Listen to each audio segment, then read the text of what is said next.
नमस्कार मंडळी. येत्या रविवारी मी माझ्या सासूबाईंचे आध्यात्मिक विचार तुमच्यापर्यंत पोहोचवणार आहेत.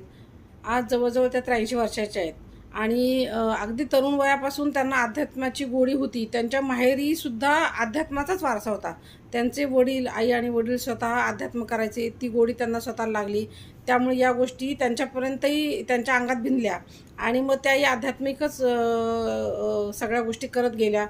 तर त्याचा फायदा त्यांना स्वतःला कसा झाला आणि मानसिकदृष्ट्या त्या स्वतः कशा स्ट्रॉंग झाल्या, तर ह्या सगळ्या गोष्टी ऐकण्यासाठी तुम्ही येत्या रविवारी मी त्यांचे विचार, जे आध्यात्मिक विचार त्यांच्यापर्यंत पोहोचवणार आहे, ते नक्की ऐका. त्याचा तुम्हाला स्वतःलाही फायदा होईल. आज आपला कल्याणीज ऑडिओ बुक, भक्ती ऑडिओ बुक हा चॅनल मी चालू केलेला आहे.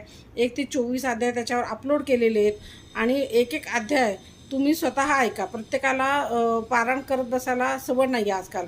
प्रत्येकजण बिझी आहे. तर त्याचा बाऊ न करता ठीक आहे बाबा, चला आपण ऐकूया. तर पहिल्या अध्यायापासून ऐकायला सुरुवात करा. त्याच्यामुळे तुम्ही स्वतःही मानसिक स्ट्रॉंग व्हाल.